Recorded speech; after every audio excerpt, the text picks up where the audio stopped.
So this last panel is called Organizing Beyond Current Struggles. My name is Rebecca Schein. I'm going to moderate and also add a few comments. Unfortunately, Kelly O'Sullivan was supposed to be here but couldn't make it. We have with us Brian McDougall, who's an organizer in Cape, and Jeremie Bedard-Wien, did I say that right? Who was formerly a student organizer with ASSE, is now an activist in Quebec Solidaire. And we'll start with Brian. Okay, thank you very much.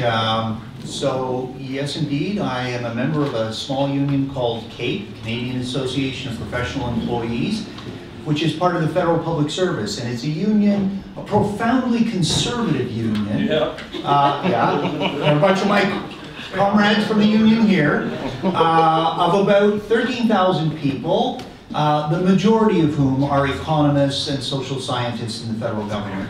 So CAPE is one of 17 unions in the federal public service, and today I'm going to talk about the current situation with the federal public service and some of what we can expect in the near future. I should mention also that I'm a member of Solidarity against Austerity and have been since about December, and I'll say a little bit more about that later on. And finally, for the benefit of my union president, who is still trying to get me booted out of the union, I hope you watch this, and I am telling you right here and now, I'm not speaking for you under any circumstance. I'm speaking on my own behalf. And my colleagues in the union will know what that's about.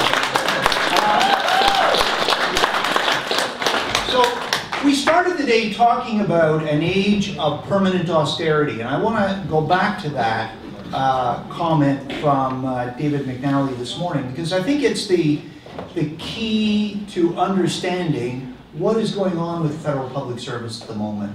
So since 2008, 2009, the recession, we've seen essentially a dual attack from the federal government on their workforce. Firstly, they've been going after our contracts, trying to drive down living standards and so on. But secondly, and more importantly, and this has become ever more clear since last year, we've found out that they're going after our organizations. They're going after our class power. It's not enough for them to simply shave bits and pieces off of our wage levels, our benefits, our working conditions. They fundamentally want to get our class organizations. So that's what I'm going to try to address a little bit today. And in doing so, Harper and the Tories are quite clear that they have a responsibility to the class that they represent, because they hear constantly criticisms and complaints from the private sector that public sector workers have better wages, better benefits, they have higher rates of unionization, et cetera, et cetera, et cetera. And Harper understands that in order to drive down living standards across the entire working class, he has to do his bit to eliminate the only remaining model of a good job that can be found, and that's in the federal public service and in other provincial public services. And so I think that's the kind of the key context that we need to understand in order to make sense of some of what's gone on in the last couple of years. So a few things about the kind of attack on our contracts that we've seen since 2007, 2008. We've seen job cuts, 20,000 people, with the recent revelation that 9,000 more are likely coming. Massive increases in workloads, competitions between people in order to retain their jobs. We've seen benefits that get eliminated, like severance pay, or which become more expensive, like pensions, because we now pay for a larger proportion of our pensions. Working conditions have worsened in all kinds of ways. The most serious one at the moment is the whole offensive around performance contracts. We've seen the creation of a two-tier workforce with the age of eligibility for retirement. And we know that in the current round of negotiations, we're facing a massive attack on our sick leave benefits. And just this past week, we learned some of the things the Tories are going to go after with respect to pensions for crown corporations and separate agencies, And people who are in the federal public service increasingly understand that anything that the government uses to attack them first gets a trial run with Crown corporations and especially with Canada Post. So we know that pensions are coming down the road.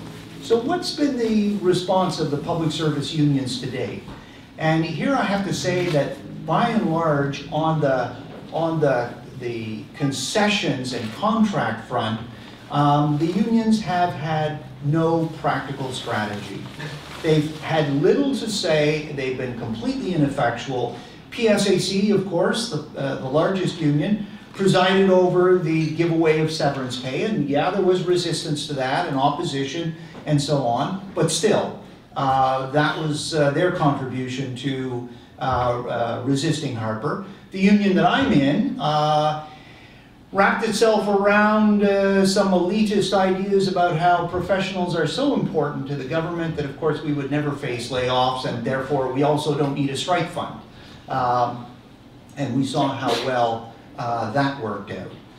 So the result of the years of attack on our contracts has been a growing sense of insecurity, incredible increase in stress levels. The sense of solidarity within the workplace has diminished. There's a tremendous lack of confidence on the part of public servants in the organizations that ostensibly represent them. In short, there's been a complete failure on the contract side of the battle. And as a result, Harper and the Tories have upped the ante. And that's what Bill C-4 that was introduced and passed in the fall is all about. Having proven to themselves that they can take on our contracts in all kinds of major ways without serious opposition, they've now shifted to attacking our organizations, the very basis of our class power. And they've done it in a very interesting way. There was a lot of speculation. Oh, Harper's going to go after the Rand formula and so on. Well, he didn't actually do it that way. They went after public service unions in a slightly different fashion. Bill C-4 does a whole lot of things, which I won't have time to talk about, but in essence, it gives the government the unilateral power to designate who is considered an essential worker and therefore ineligible to strike. It removes the possibility of genuinely neutral arbitration in order to resolve a contract impasse. And it forces unions away from the arbitration route and towards the strike route. And it does so, all of these changes amount to a situation where while public service unions still have the formal right to strike, the right to negotiate, in essence, all of the substance of that power is now gone. So legally, we still have unions, but those unions can no longer do anything for us. They can't use our power, real or potential, to defend ourselves or to advance our interests. And that's really the key thing that has changed in the last 6 to 9 months. So what we have now is a shift from an attack on our contracts to an attack on our power as a class. And here, we have to say public service unions have been abysmal in terms of their response. There has been virtually no open discussion by the union leadership and the union organizations about this shift on the part of the Tories, and more importantly, what it is that we need to do in order to counter it.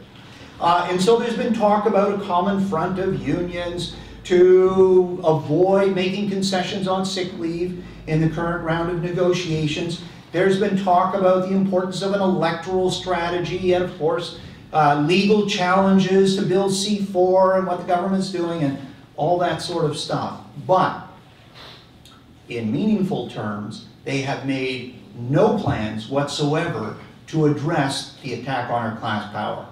And that means that in sometime later this summer or in the fall, there's going to be a moment of truth for public service unions in this city, federal public service unions, and when facing the Treasury Board officials across the bargaining table, and Treasury Board says to union negotiators, you have to give us your sick leave, and union negotiators say, no, we won't do that, and they come to an impasse, that's when the moment of truth will come. And there's only 3 possible ways out of that situation.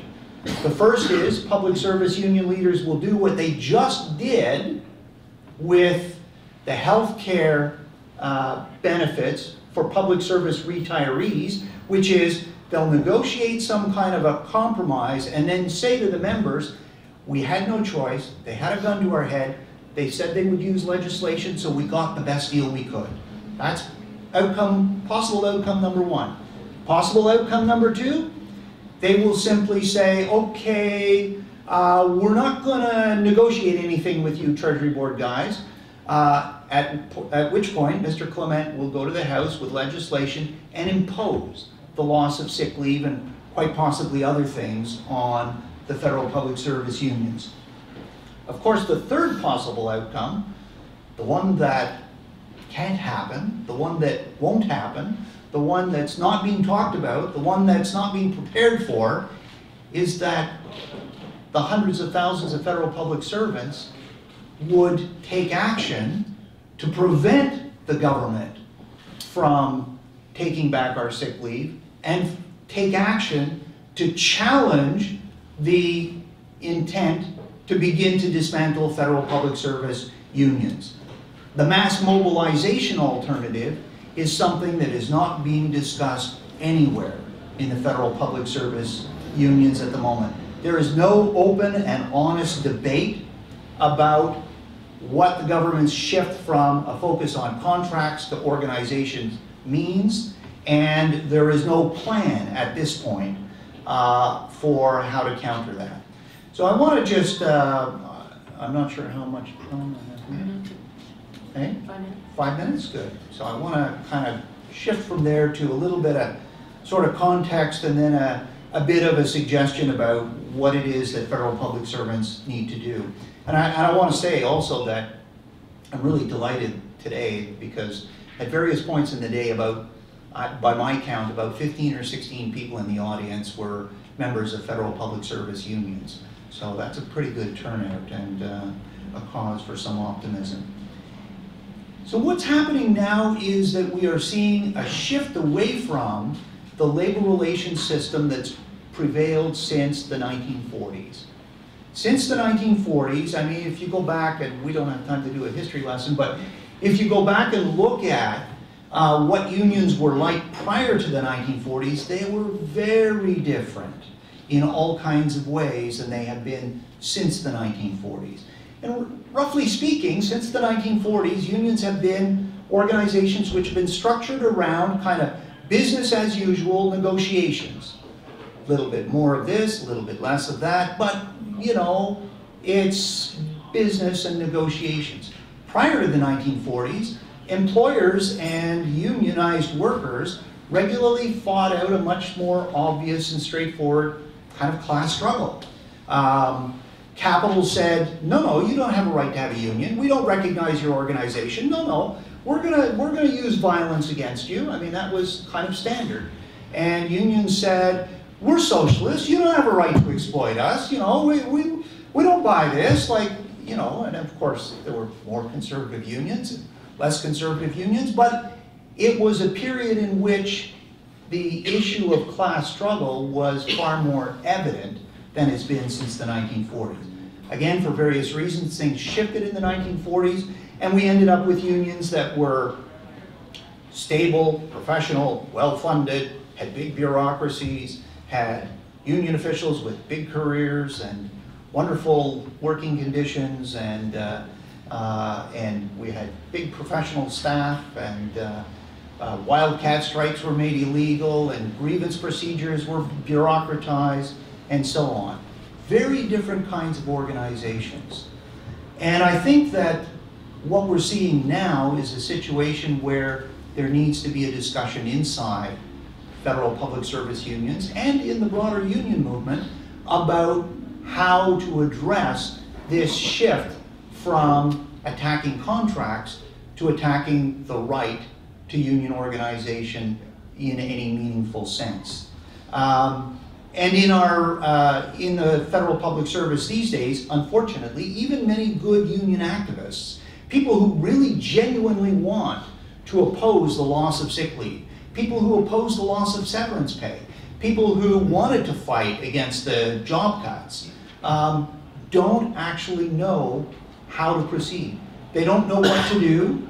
They don't know how to get their unions to take these issues more seriously. They don't know what their unions should be doing, and they don't really know whether the unions are part of the solution or part of the problem in some cases.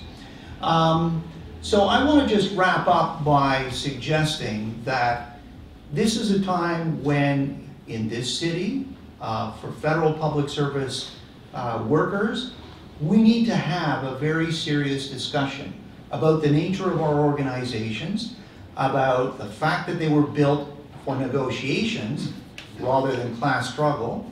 We need to have a discussion about the fact that Harper and the Tories are shifting from, and have shifted away from, a focus on negotiations to a focus on class struggle. And we need to begin to draw some appropriate conclusions.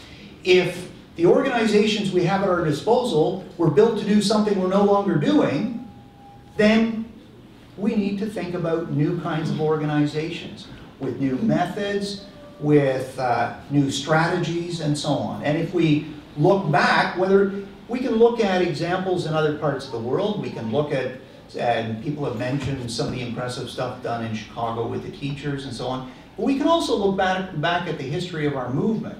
And if you look back before the 1940s, you see some really interesting stuff. The kind of stuff that public servants and union activists need to be talking about these days, like the idea of a single union, one big union. We have 17 federal public service unions. That's ludicrous. Solidarity and the need to have a perspective on the interests of the entire working class. Look back to the 1880s and the 1890s, the Knights of Labor. Problematic in all kinds of ways, but they had a very clear vision of focusing on the interests of the entire working class. Class struggle unionism. Look back to the 1920s, the early history of the Communist Party in Canada, the Trade Union Educational League.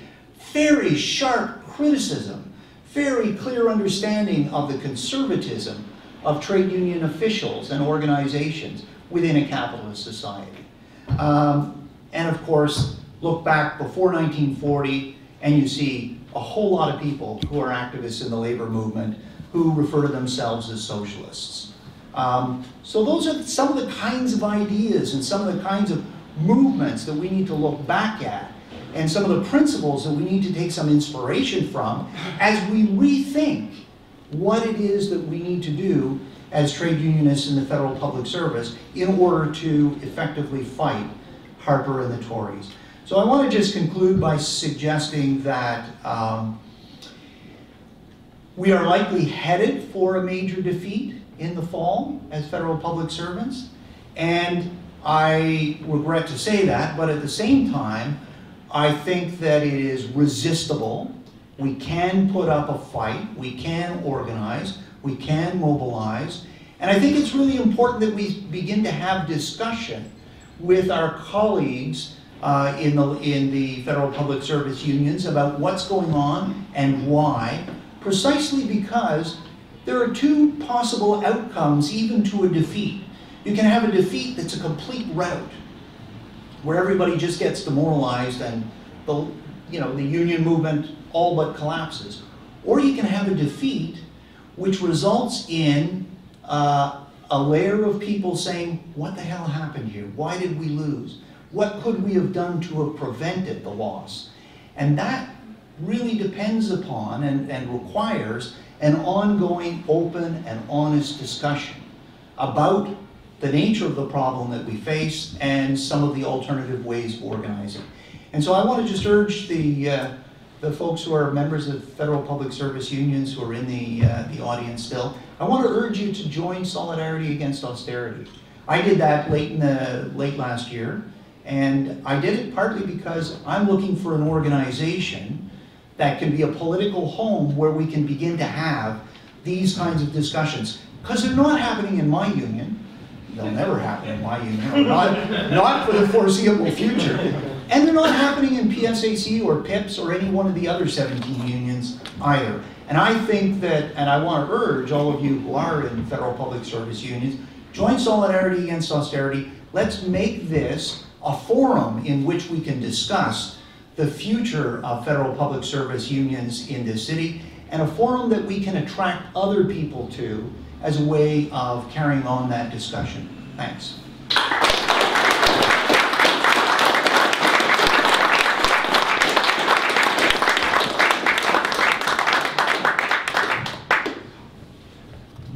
Thank you.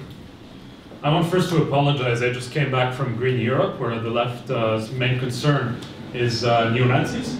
And I'm quite heavily jet-lagged, so I'll have to read out from my prepared statement here, which might also be a little long. So you'll get to know Quebec's liberal take on the concept of time. Yes. This is, by the way, the most incredibly punctual left event I've ever been to. Staggering. So, I'd like to begin by telling you a bit of what's happening right now in Quebec, and perhaps a piece of good news and a piece of bad news from recent events. One, you may have heard that we have a new provincial government in power since 3 weeks ago. The Parti Québécois has suffered a historic defeat at the polls. Given their xenophobic charter of Quebec values, I think that deserves a good round of applause. But that's not the good news, because that means the Liberals are back in power. Yeah. And perhaps Natalie, who has left now, I think, will be happy to learn that the Prime Minister, the Education Minister, and the Health Minister are all doctors. 2 of them are actually ex-lobbyists for private healthcare investment funds. So that means Quebec's already heavily privatized health system is about to get even more privatized. And coincidentally, the first budget they saw fit to cut was free dental exams for children under 10, who apparently don't need good teeth, nor childcare, which has just gotten 20% more expensive than it was before. So what this election means is that we are going to face more austerity in Quebec. What it means is that we are going to face more dishonest negotiations with unions ahead of the big public sector negotiations next year. What it means is that the plundering of northern Quebec for the benefit of mining and energy companies will continue and even accelerate, with First Nations communities standing to lose the most. But the piece of good news is that Quebecers won't go down without a fight, and that 4 days before the election, a demonstration of 10,000 people took to the streets of Montreal to demonstrate against austerity measures. What's interesting, apart from the fact that it wasn't a hockey riot, which is coming soon, I assure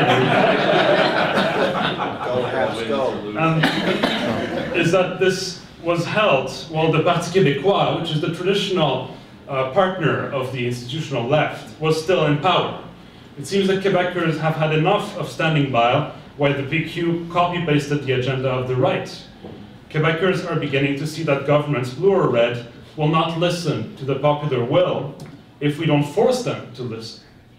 And if we want to push for lasting change in Canada, we will have to do much more than get Harper out in 2015. The left has developed an annoying obsession in Quebec, in Canada, and in much of the Western world with elections. And we've often chosen to favor support for whatever stands as the left, followed by lobbyism while they're in government, over the hard work of mobilization and political action. The problem is that that doesn't work. No matter how many millions we spend in advertising or flying Stop Harper planes, our demands are whispers compared to the shouts of the private sectors on lobbying tables. These governments want to demonstrate that they can be responsible managers, left or right, and so time and time again, we are told that their progressive promises will have to wait after millions and millions in cuts are enacted to balance the budget. And when they do balance the budget, they cut taxes. Adopting the playbook of the right, to me, is a losing strategy. Instead, we should be radical. And I don't mean radical in terms of breaking windows. I mean radical in the traditional sense of the term. We should look at the roots of our movements. And the student movement of 2012 was successful precisely because it looked to 40 years of left history in the province and unearthed the heart of our movements, which is mobilization and internal democracy. We in the labor movement, my day job is a coordinator of a PSAC local at McDougall University. We often deplore that so few members get involved in our activities in our assemblies. And in my day job, I witnessed many disappointing assemblies and many excuses to explain the poor showing to these events. And I've heard the usual stuff. Our members are right-wingers, our members are already always complaining about dues, there's no way they're going to get involved in what we're doing, there's no way they're going to even support our existence. But it's surprising what happened when you actually talk to those members. And we have to go back to the fact that the labor movement of this country was built on mobilization, was built on talking to members. We have to talk to them, we have to talk to their fears, we have to share our worldview, and more often than not, we may find that they hold views quite different from what we expected. And then we have to invite them to a General Assembly. The Quebec student movement was not successful because we had $20 million to spend on ads featuring popsicles against tuition increases. It was successful because every single one of the 300,000 students that went on strike had a part to play in shaping the direction of that movement in directly democratic General Assemblies held on every campus. Let me tell you, participating to a General Assembly where you have real binding power to change the orientations of your movement from the date of your local's Christmas party to the recalling of your federation's president is a transformative, profoundly transformative experience. And to me, it's an experience that carries more weight and more meaning than a vote in any election. And an experience both born out of struggle and both fostering mobilization. I'd like to congratulate Hassan Hosseini for courageously challenging the leadership of the CLC. We need troublemakers like Hassan in our movements. But even his election, and there's no doubt in my mind that Hassan will get elected given Georgetti's stellar leadership, even his election will not be enough. The best cure against the old boys club is a much, much larger club. You and me and hundreds of thousands of rank and file members who are actively shaping our movement from below. To go back to the student strike, and to a running theme in today's presentations, our leaders during that strike were under constant pressure to negotiate worthless agreements. They were under constant pressure to be the reasonable ones, to stop the violence, yet the horizontal structure of our student movement prevented them to cave in. 6 months passed, the threats mounted day to day, and not one of our leaders called the strike to end. It turns out people on the ground had become just as radical as the people on top, because people on the ground weren't fighting against the tuition hike, they were fighting for systemic change. I wasn't lucky enough to attend David's conference this morning, but I should like to see him speak to every single audience like this one in the country. In Quebec, students understood, thanks to painstaking mobilization and information work, that the issue of tuition was part of a much broader package, international shift in the funding and objectives of higher education. I'm sure you've noticed that in Ontario as well. In response, the movement wholly rejected the framework of that shift and asked for entirely free education. Our challenge here is similar. We cannot understand the attacks that we are facing as a series of disconnected measures. We have to escape the narrow possibilities afforded by the framework of neoliberalism. Instead of arguing about the economic feasibility of the changes we advocate for, we should challenge the economic dogmas that point to only one way forward: more austerity. There has been much talk about how defensive our demands are, particularly in the labor movement. And the truth is, we have to fight against those attacks. There's no way around it.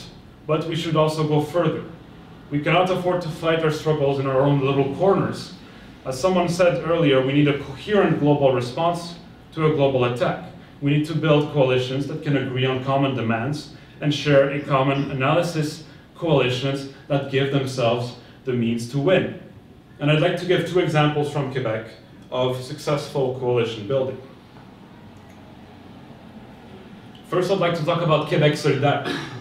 In Quebec, when we looked at the National Assembly, we found 3 parties whose main point of contention and debate was how quickly we should cut into social services. For years, progressives reluctantly supported the Parti Québécois, and they were bitterly disappointed time and time again. For years, they also started to discuss building an electoral alternative, and now those efforts have taken the shape of a new political party, Quebec Solidaire, which is built on the idea that a political party can both be active in parliament and on the streets. I was lucky to work on Quebec Solidaire's campaign in March and April. We fought our campaign on issues that were strangely absent from the national public debate: the environment, education, tax fairness, and an inclusive conception of Quebec independence at a time of a nationally conservative project pushed forward by the PQ. Yet almost 400,000 Quebecers, in spite of no media attention, chose to give their vote to a coalition of community groups, of feminist groups, and of all Trotskyist parties. And they also gave a 3rd seat to the 8-year-old formation. We now have 3 MPs out of 125 in Quebec. At that rate, we will be a majority government in 2065. You know, it's a slow building work. I think it's much more worthwhile to count on those votes for a radical alternative than any orange wave built on political marketing.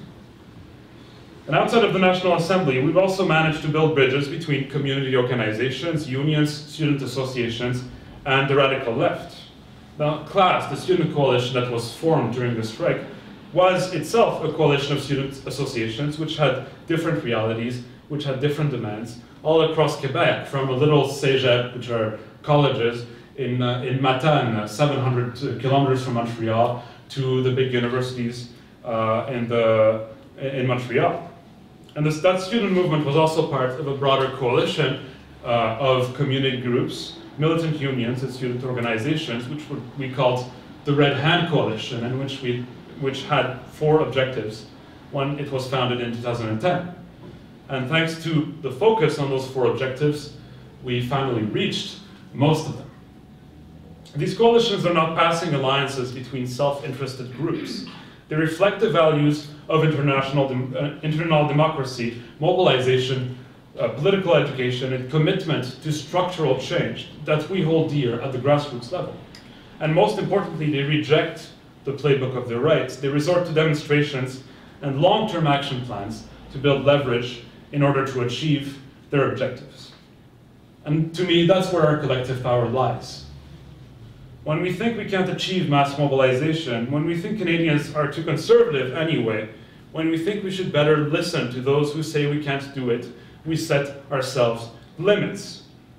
And the takeaway of today, I think, hearing from all of those perspectives all across the country, is that those limits have actually no basis in reality whatsoever. And ahead of the first social forum in the history of that country in August, where for the first time, First Nations activists, the Quebec left, and broader Canadian groups will be united to discuss strategies in Ottawa, I'm confident we are able to surpass those limits, and I'm confident we are able to build a Canadian response to the global alternative rising internationally, and fully realize this collective power that we have. Thank you.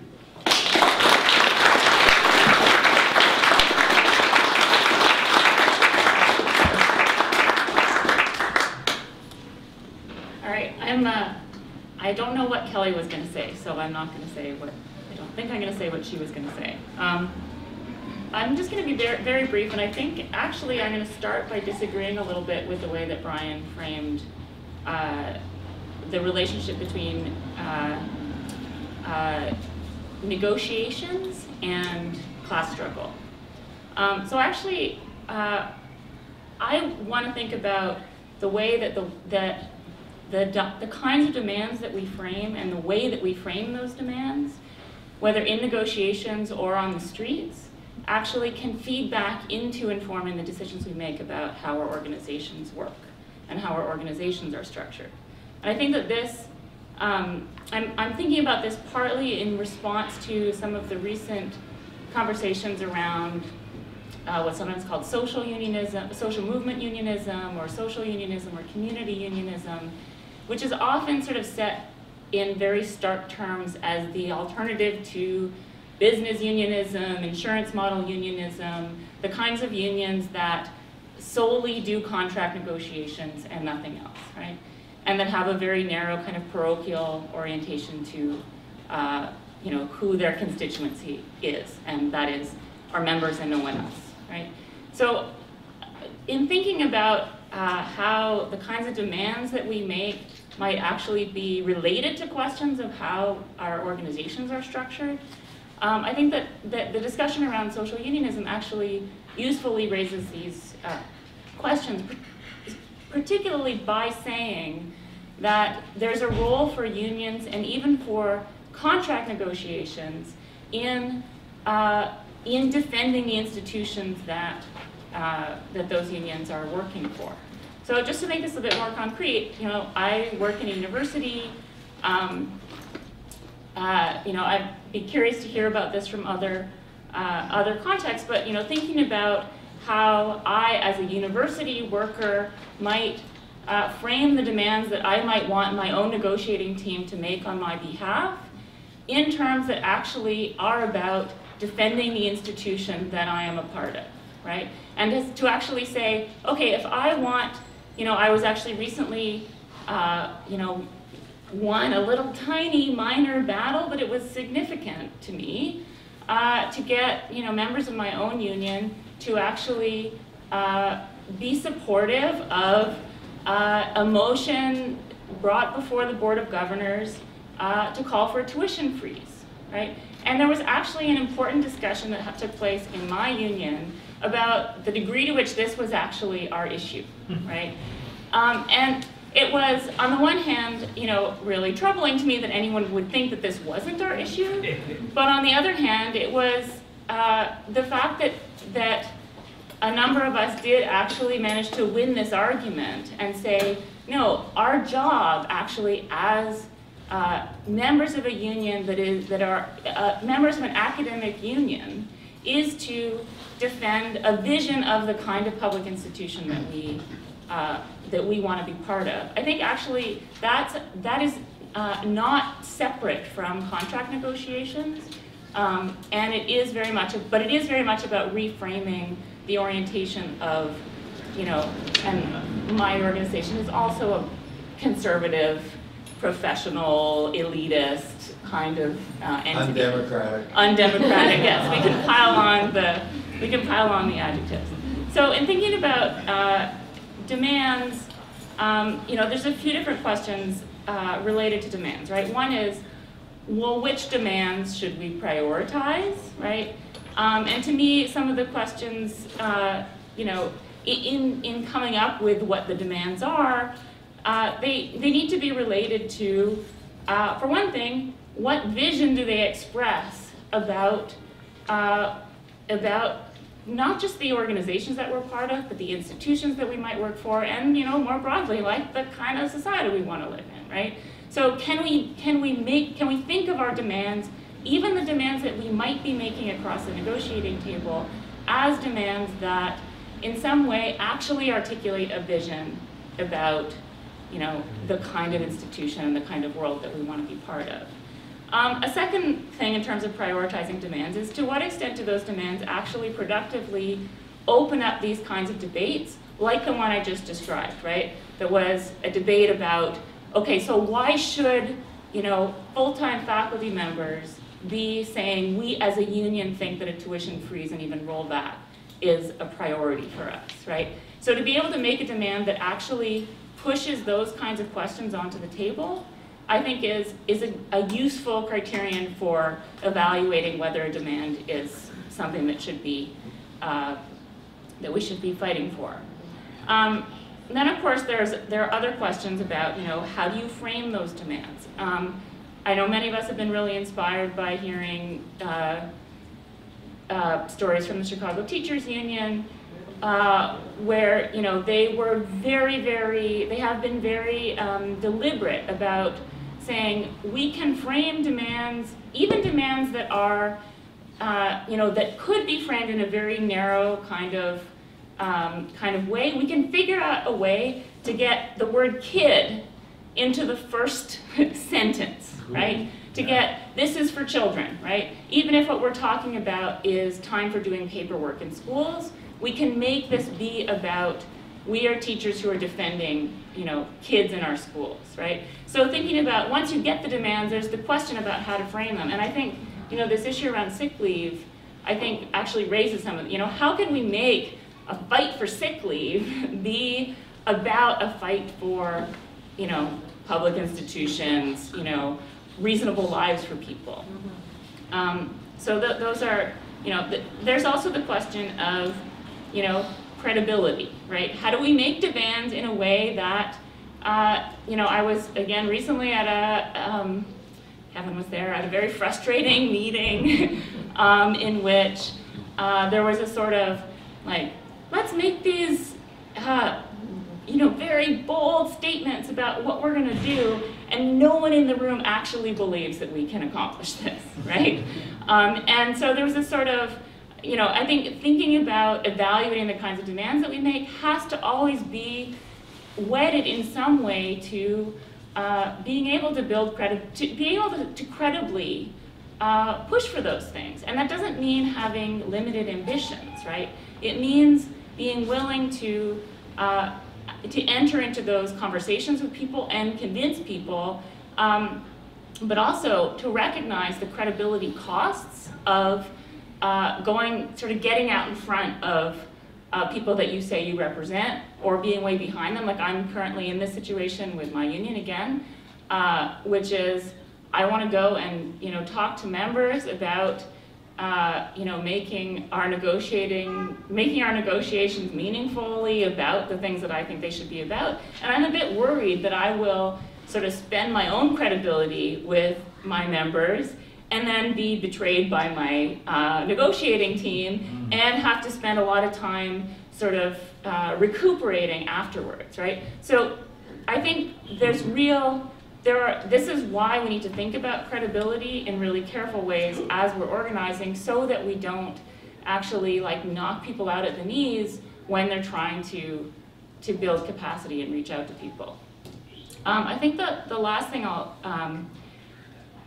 I'll say about this is just, I think there's a place for using collective agreements to push for these kinds of things. I think being able to, and this does require that we set different priorities in our collective agreements, but I think that there is still, notwithstanding all of this kind of legal erosion of our rights as unionists, I think there still is a place for using what legal rights we have and the workplace power that we still have, right? And this is the part of social movement unionism that is, really inspiring examples like the teachers union, like the bus riders union, organizations that attempt to connect the users of services with the providers of services. It needs to be on both fronts, right? And we still do have certain kinds of workplace power, which include the power to collectively negotiate. So I think we need to not abandon those spaces, even though they're being attacked and eroded. The really final thing I will say is just that I think, and I'm feeling this to some extent. I was just at a sort of conference about the neoliberal university, and one of the more depressing kind of lines around this, or discussions around this, is the sense that people not far in the future will have no memory of a non-neoliberal university, right? The sense that the degree to which people, you know, are sometimes feeling so much like the institution that they're a part of have betrayed them or betrayed their values, or they feel so alienated that, you know, you have people asking, like, is this institution even worth defending?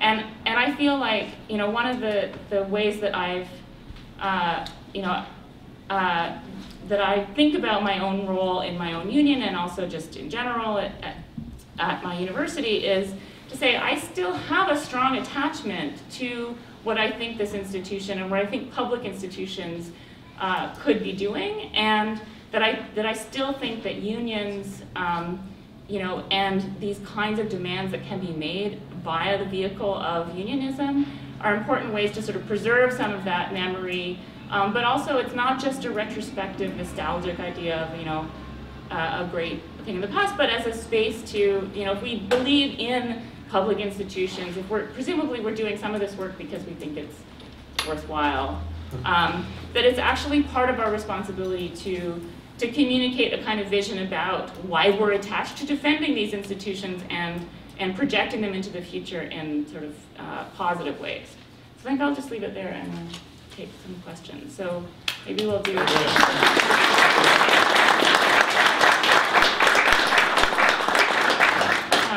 3 questions and then people respond. So yes, you, and you.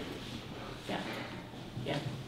Yeah, I think there's a very interesting, so I think Brian's talk, I think, touched on it, but I think it's a really important point about how whoever says neoliberalism says bureaucratization. This is a key issue, which I think has been almost, and that's a sort of quote, that's a paraphrase of Robert Michael's I'm Old Army. And I think it's a very important issue in which the left used to care about things like bureaucratization. Now we seem to just give it up to the right. I think if you look at the neoliberal offensive, and at least it's initially, like Reagan's attack on the public sector, it was because it was sort of red tape, et cetera, et cetera. But the irony is that what neoliberals did is they essentially made it more bureaucratic. So we're in a strange environment where society becomes more bureaucratic in terms of the mindless rules we have to follow in institutions to neuter their effectiveness. And yet it seems to me that there's this strange disconnect where we think an analysis of bureaucracy must be a sort of accepting the right-wing critique of bureaucracy. That it's almost like we give it an account of bureaucracy that we're giving ammunition to the enemy. Like if you look at things like Piven and Cloward's work in the 60s about welfare state as a form of social control, this is very much about bureaucracy, or Kasparaitis' work on socialism and barbarism and about the bureaucratization of social life. Yet it seems to me that much of the left simply doesn't want to discuss bureaucracy at all, I think, generally speaking, that we buy into. So this is why we get these sort of debates about states versus markets and ignoring the fact that the private sector is just as bureaucratic as the public sector. So we have this puzzling feature where we just abandon an analysis of bureaucracy. Brian? I didn't see a lot of disagreement between you and Brian, actually. No. The discussion around demands, because you all talked about demands, is a very interesting discussion. So I'm going to start with what we've tried to do with May Day this year, which is different. So Solidarity Against Austerity is organizing May Day marches, but this year we decided to try and have a discussion around what our demands would be, rather than just being an expression of political values or political statements. What specifically would we demand? This has turned out to be, it's a challenging discussion. We set aside a chunk of time to do it, and it continues to be an active discussion that seizes us. It's unresolved in terms of how we make our demands. And I actually see that as a good thing, because when I hear you talk about framing demands, I kind of react against it. Like, framing demands sort of suggests, well, we've come up with our demands and now we need to frame them in a way that relates these demands back to the community and not just in terms of our own workplace conditions and situations narrowly defined. I'd like to push it a bit further. I actually think the challenge for us is how to go out and make our demands in a more socialized form to begin with. Rather than framing the demands after the fact, we actually need to start a more community-oriented process where we frame the demands not just with our members, not in relation to our employer, but the starting point is how do we engage the community in what our demands need to be based on the fact that we have this relationship with our community already, whether it's a university and its students, or whether it's, somebody was talking earlier about people who are recipients of various social services who are poor, who have to deal with caseworkers, and the nature of the relationship with that, between them. And I think we actually have to have a more frank discussion about how we actually go about creating our demands in the first place, because we're just falling back to the same old patterns if we frame the demands the right way after the fact, as far as I'm concerned. When we had the organizer up from the Chicago Teachers Union, one of the things that really struck me was they went out and set up a community board as part of their process for talking about what they wanted their demands to be. And it's a really hard exercise. It's really ugly, it gets messy, it gets confusing. There's conflict that you have to resolve as you go along. But it seems to me that's where the starting point for some of this is. So I'm kind of wondering how we actually do that.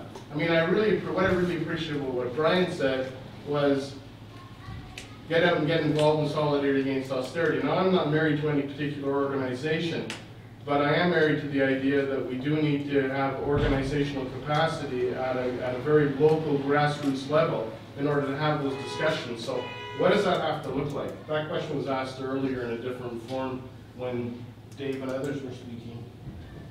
Yeah, I just wanted to raise an issue. Brian talked about the different ways that the government's attacking public sector workers. And one of the ways that they attack our organization is I have a lot of colleagues that aren't union members. And why aren't they union members? Well, because they're casual workers or they're temporary workers. And the government has cut a lot of positions. The work's still there, so what do? They bring on casual employees. Casual employees are paid through salary dollars, but for some reason, temporary employees that are hired through contracting companies are paid through what's called O&M, which I forget what that stands for, but it's the money we spend on printers and paper and pens and stuff like that. It doesn't show up as salary dollars. And those workers are severely underpaid. A lot of times, half or more of their wages go to these predatory temporary contractors. It's an issue that faces private sector workers too. There's a move generally in the economy to more precarious work. But I don't know if the panelists or if Brian wants to talk about it at all, but I see this as another way that they're really attacking both our unions and our capacity to do things for workers, and it might be an issue that we can relate to other workers on. That it's a general feature of the way the labor market seems to be going. Go ahead. I wanted to. I'll sort of touch on a little bit on the comments that were made over here. One of the things, because in some ways I perhaps gave too negative an assessment of how the unions have responded to things. One of the more interesting things that has been done was a campaign over the course of the last 2.5 years, largely led by PIPs, around the idea that science was no longer at the root of what the government was about, that increasingly decisions were made on the basis of ideology. And I think that's a critical kind of idea. And when you think about it, that has all kinds of profoundly radical potential as a way of bridging, building bridges from federal public servants into the community and into the public. Lots of potential there to actually frame demands that are both in the interest of unions, but in the interest of the community as well. The difficulty is that, and that's one of the best examples of what has been done in the public service, the difficulty is that the trade union leadership is such a strange kind of phenomenon. They have these PR campaigns that go on that are completely disconnected in any serious way from any of the other stuff that they're doing. And so at one and the same time, you've got cuts being carried out in the workplace where colleagues who've worked together for years have to compete against each other to keep a job, and the union is not addressing that in any serious way. But on the other hand, they have this PR campaign with a couple of mobilizations, which is about, you know, science versus ideology as the basis of policy making. And the two aren't connected, and the obvious contradiction is not something that gets discussed in any serious way in the public service. I'll give you another example of a kind of a contradiction that I see at the moment, which is we have a profoundly demoralized membership. They have taken a lot of hits over the course of the last 4 or 5 years. Their unions have, their organizations have very little credibility, and the membership has very little faith in the capacity of those organizations to defend them, which is part of the problem with how discussion about demands get framed. If you don't believe that you can even count on your organization to protect you from a workplace in which there's an increasing degree of harassment, then you're not going to be thinking necessarily about, you know, how are big level demands going to be framed and how are we going to reach out and so on. That just, you know, people are so disempowered that that seems to be utopian as a way of thinking. But on the other hand, as a result of the cuts and as a result of the attack on public service trade unionism, we see small numbers of people inside the public service radicalizing. There are people who are asking profound questions and who are wondering, like, why is it that the government is able to go on this, you know, a rampage, scorched earth sort of approach to things, and nobody is able to stop them? Nobody is able to really come up with a strategy that addresses this reality.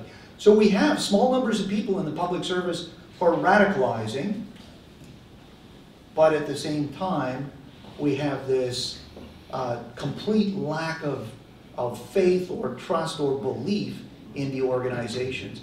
And so I guess what I'm trying to wrestle with and what I'm trying to grapple with is how we gather up the little pockets of radicalism, the little pockets of questioning, how we find ways to bring some of those people together so that they can reinforce each other and over a period of time become the basis for something bigger, more profound, more serious questioning about how demands and organizations have to be addressed.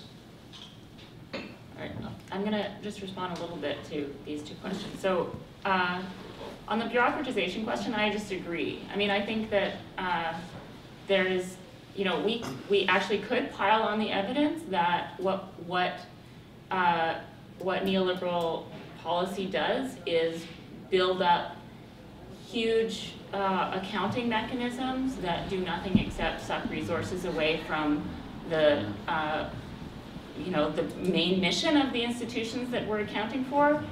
So there's a really good case to be made that this is a right-wing project, right?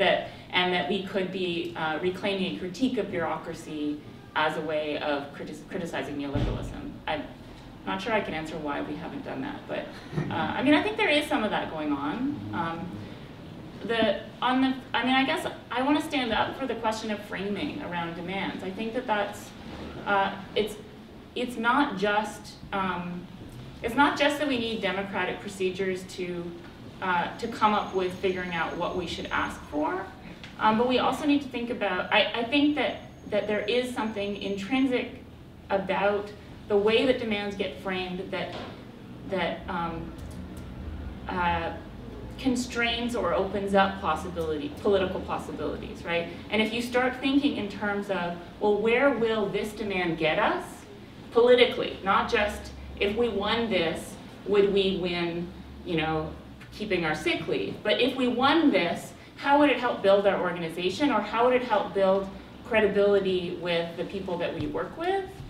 Like, that is part of the framing question, and I do think that, you know, it's also, in terms of like, when you're working in a union context where you're trying to bring members into you know, when people have disparate political orientations or experience or whatever, being able to say, oh, this complaint that you have in the workplace can be thought of in this way, which actually means that it is in your interest to support a tuition freeze, for example, right? Like, and those are framing, I mean, maybe this is just a linguistic thing, but I do think of those as framing questions, but they have to be, because they have to be, you have to do the work of connecting it to what people's experience is and saying, there are ways to rethink this in a way that's connected to other people. Okay, let's do another round, unless, Jeremy, did you? No, that's okay. Okay, so oh wow. Probably one last. I have to leave. No. Yeah, I'll start. Oh, Rita, sorry, you go first. You go. Yeah. So, just on this point about bureaucracy, I think it's related, but I heard someone's research from the US the other day that found, so the evidence that the US labor movement based their decision to focus on messaging on said people don't support unions, right? The public doesn't support unions, it's down 60%, so we have to change our message and move to the middle and be more popular with everybody somehow, which didn't work. But what was left out of that equation is that the same research showed that the same proportion of people had also lost their confidence in institutions. So this is important, right? And I think that disinterest in institutions benefits the right, and it obviously hurts the left. Because the consequence of that is individualism. So I think our challenge, of course, is to sort of rebuild that sense of collectivism without the burdens or the challenges or, like, you know, reinstilling the faith in the benefit of working collectively in some kind of organized way, you know, but balancing that, you know, the concerns around institutions are legitimate, clearly, but the creative ways, and there's lots of great research and great examples out there of organizations that are much more inclusive of all of their broad membership in their processes. Like, if we could actually work in more integrated ways where organizations can evolve and change based on the needs and desires and interests of its members, then we could build institutions that will work, where the leadership wouldn't be so disconnected. It's kind of a natural consequence of organizations that are set up the way they are. So I don't even blame, I mean, I do blame the leadership, but I don't fully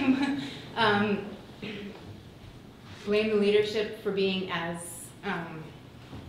stuck and backward in many cases as they are, because it's kind of a structure that it almost is a natural consequence of the structure. So in some ways, I think it's really interesting, like coming from working inside the labor movement personally, thinking about what's the community organization that's needed that can overcome those differences. Just thoughts. Well, thanks, three of you, for really thought-provoking talks. And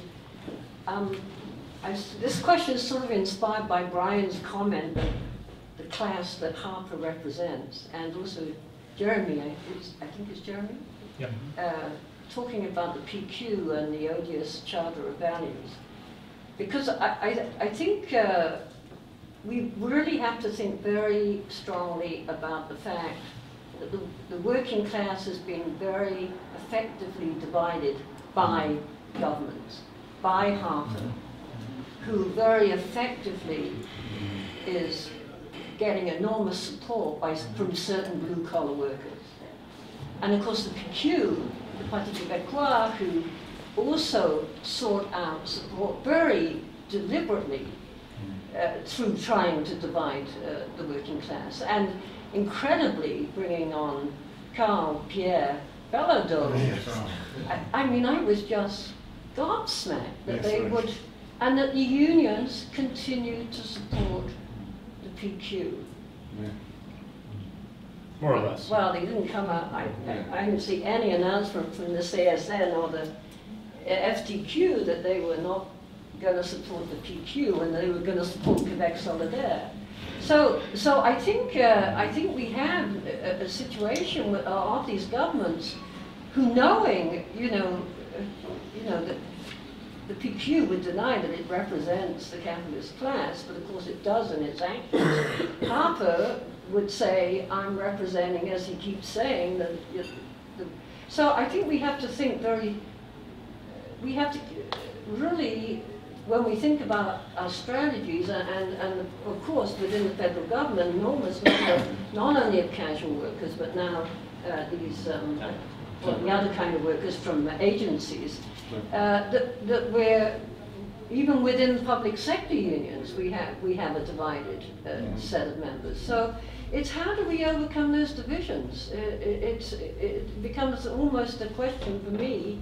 How do we present an agenda in terms of our demands which address this divided set of workers? Anyhow, perhaps you have ideas. Okay, so one more. Sorry, Don. Yeah, I'll just identify as a federal government employee. It just so happens I have to be in workplace health and safety, so I get to go into a lot of different workplaces, see a lot of different work environments and structures and what have you. Again, I just want to make one quick comment on the bureaucratization. I would actually say that one of the things you're seeing right now, especially within the federal government, and actually I would also stress that they've probably gotten the idea, at least in the likes of the Americans and if not the UK, is I think you will find you've got more, you don't have the traditional hierarchy anymore, you've got more of a diamond shape starting to emerge within the government. So you slash on the front end, but you've got this thickening layer developing within the federal service of management that helps to diffuse a lot of the criticism and kind of acts as some sort of buffer and gathers information for the upper echelons of the organizations within the government. So I think you're going to increasingly see this. There's sort of this, as I've described it, as a diamond shape, that those of us who work on the front lines are getting increasingly thinner on the ground, yet in our day-to-day interactions with our own management structures, we find we're reporting to umpteen different, levels within our organization, and we're being told to jump hut two and hut two. You've got some DG or Director General, for those of us who don't know our lingo, Director General, an Assistant Deputy Minister or somebody, it wants to know this now. So, it's very deceptive. The government plays this game that they want to rid the public of bureaucracy. In fact, they're actually increasing it in a lot of ways. And the private sector, in many ways, is no better. They're doing the exact same thing. Well, actually, absolutely. So it's not anything new. But I actually did have a question for the panels. I really appreciated what you all had to say. Yes, in the federal service, yes, extraordinarily demoralized. A lot of folks I don't think are feeling overly hopeful, but there are these weird little signs. There's these little, dare I say, green little shoots starting to pop up on the ground now that people are getting a little fed up. They're starting to ask the questions and what have you. I don't know where I was going to go with this. Getting a little touchy today now. I guess my question for the three of you is, how do we start making those connections across both, within, like us, federal public sector unions, on the political side, and in the community, and larger community institutions like the universities, there has been this long time, there's been this divide. We've siloed ourselves quite effectively. We have stopped talking to each other for long periods of time. And I'm just wondering, how do we start to break the silos and start to get that sort of cross-fertilization that used to exist on these elements within the left before? Like I said, we've siloed ourselves for a long period of time. And just wanted some comments maybe from you guys on some insights on that. Yeah, let's start by your comments perhaps. And here I'm reminded of the European example of what happens when we let this kind of situation degenerate. And what happened there is the extremely rapid rise of the far right in France and elsewhere. In France particularly, the Front National, which is the very far right of the political spectrum, has been gaining tremendous support, mostly from working class, blue-collar employees who used to vote communist. There's a direct transfer of the electorate from the Communist Party of France to the National Front. And that's because the right has been very effective at talking to these people in a language they understand and giving them an explanation for the crisis and for the terrible destiny of the blue-collar working class of France, with the rapid closure of factories and so on, giving them easy scapegoats. The immigrants, the bad management of the left in government. And meanwhile, the left in Europe has mistakenly made the calculation that they had to move to the right themselves in order to regain those voters, instead of competing directly with that worldview and addressing that worldview with another worldview, another alternative interpretation for the crisis and for the troubles of blue-collar workers. And I fear we may be heading in the same direction, perhaps not a rise of the far right, but certainly our left has been moving to increasingly resemble the technocratic center-right everywhere, and we will be losing because of that move, because we cannot speak and offer an alternative worldview to our members, for unions, or to ordinary citizens, for political parties. As for silos and trying to bridge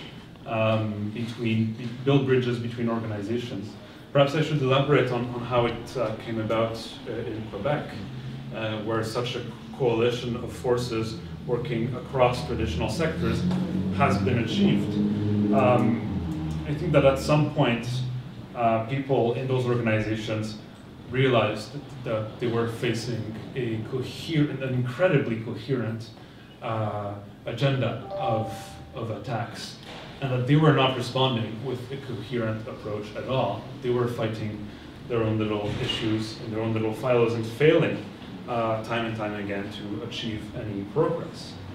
And so they actually used, at that point, a social forum in Quebec. We had one in 2009. And they used a social forum and they said, okay, we are going to do something about it. We are going for the first time to speak to other organizations, and we are going somehow to come up with a list of demands, communicate them to our members. And these demands were also collectively decided upon in every single organization. Members had in their mind, we need to come up with demands that might not satisfy everyone, that might not focus on our own little interests, but that can be achieved and that answer the greater good of our coalition. And that's what they did. And that came out of a series of meetings in a social forum. And very concretely, that's what I think should be happening in August. And that's why I mentioned it in my talk. I think this is a very important occasion, and we should plan not simply to have conferences about what we've been doing, but also to use this moment as a way to collectively strategize and to achieve concrete link building. It's a hit or miss for social forums. Sometimes it's just a series of conferences and you get a nice little declaration at the end saying we refuse austerity, blah, blah, blah.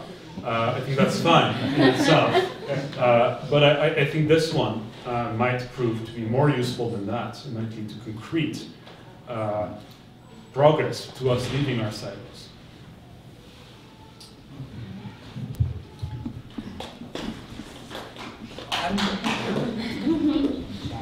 I'm not sure that I'm going to address the silos issue specifically, because I think in a certain sense, at least in the federal public service at the moment, you see people accepting that, for example, the division into 17 different unions, because we're on the defensive, and everybody understands that, and everybody feels that, right? But I want to, in a sense, I think I want to tell a story about something that happened in my workplace to illustrate a point I was trying to make earlier about the difference between the different ways in which you can lose and the impact that that has. So when the government was carrying out the cuts of 20,000 jobs, they carried them out in a number of different ways, but typically they would, within a section of a department or within an occupational category, they would draw a big circle around a number of people and say, okay, there are 20 people in this group, and at the end of the process, there are only going to be 6 jobs. So anybody who wants to leave can leave. Okay, 2 left, so we got 18 left. You 18 have to compete for those 6 jobs. And they did that throughout every department, every unit, different and on different bases and so on.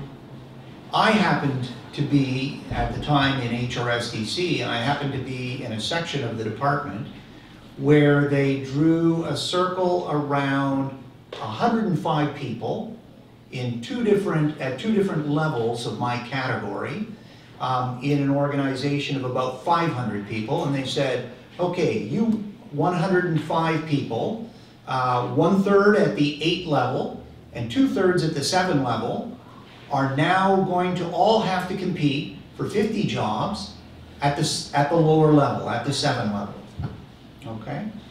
Now, that was really interesting. It's the only example I know of in the federal public service where they actually kind of automatically reduced the level of one category of people down and said you all have to compete for lower level positions. So in effect, I ended up competing with my boss for my job.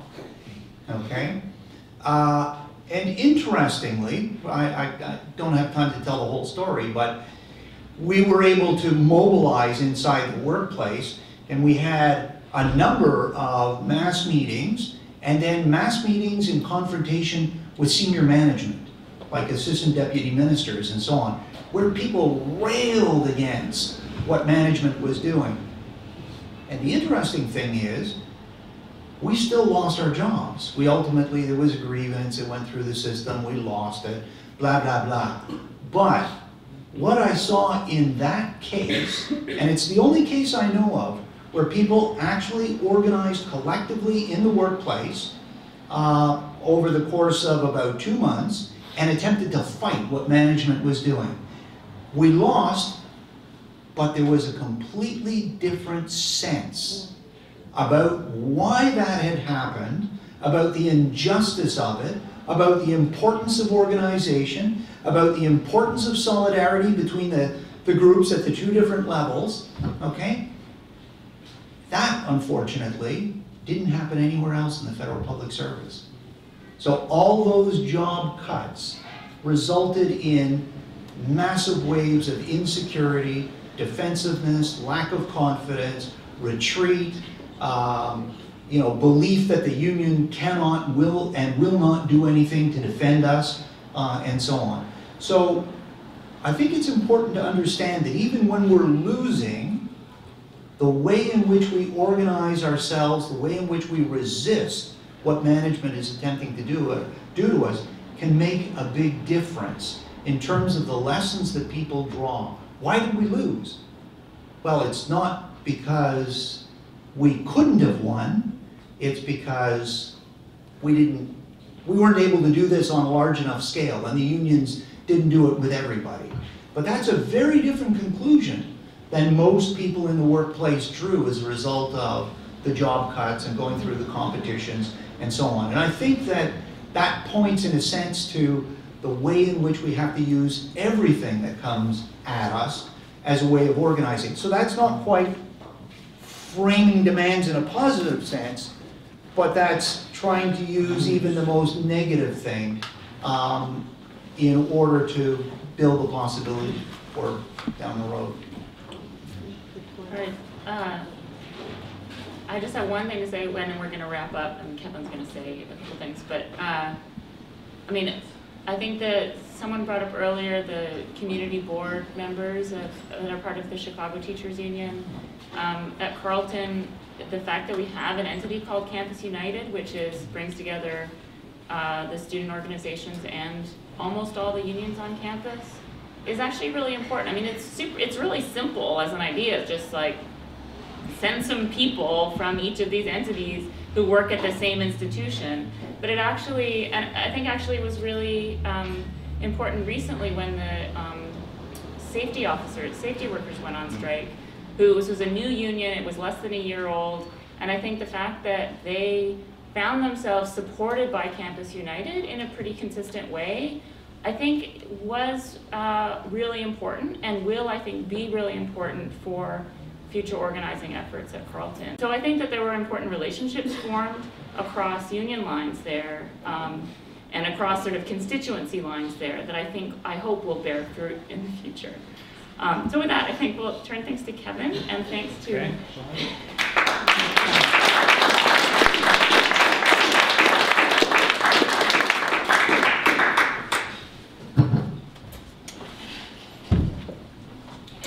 So yes, thanks for a great panel, and Shelley's going to come up as well. Shelley's going to join. Yeah, come on, Shelley. Just a very quick, a few minutes to close up. First of all, congratulations to all those of you who were here all day. I think this was a pretty interesting day, so thank you for coming. Is the mic working? So Shelley and I are both involved in the coordinating committee of Solidarity Against Austerity. Both of us were involved in the organization of this session, and we just thought we would try to offer a few closing comments and announcements as well, some key announcements, because, you know, part of this was to have some interesting discussion and talks, but we really are in the process of organization building.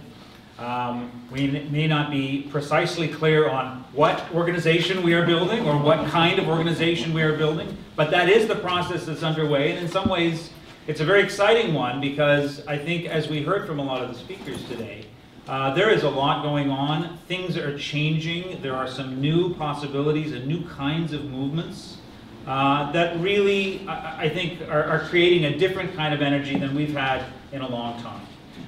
So I take that. And I'm really just going to make one sort of political comment. It's really my own. It's not sort of on behalf of SAA so much, but just about a couple of the things, or really the one thing that I took from several of the speakers' comments to David McNally this morning, and Natalie and Dave, I think help us to view austerity in a different way. What we are told by governments and powerful institutions is that, you know, we're trying to get the economy going, we're trying to create jobs, and we're using these policies, and yes, they may not be popular, but you know, we're trying to make this work. And what we often hear from people on the left and sort of social democratic parties and even some in the labor movement is austerity isn't working. These policies aren't working. And what I take from David's comments and some of the others is that, in fact, austerity policies are working. They are accomplishing their goals, because austerity policies represent a class project of redistributing income and wealth and political power from a broader society, and in particular from the working class, to powerful elite classes that have many different names. And it's working. It may not mean growth, it may mean stagnation, it may mean all of the decomposition of work and the working class and all the things that we've talked about. So we may think it's not working, but I think for those in power, it's working quite well in many ways. And if that's true, or even if there's elements of that that are true, I think those of us that are involved in Solidarity Against Austerity are feeling like, if that's a project, a class project, well, we need to respond to that project in a political way, in a way that a lot of our organizations and movements just haven't been doing or haven't managed to do. And so that's what excites me about this emerging anti-austerity movement that I think is really, as I say, really coming on. And I'll just share a couple of things A book just appeared in the UK by a writer named Richard Seymour called Against Austerity, and that's my fancy new t-shirt, Against Austerity.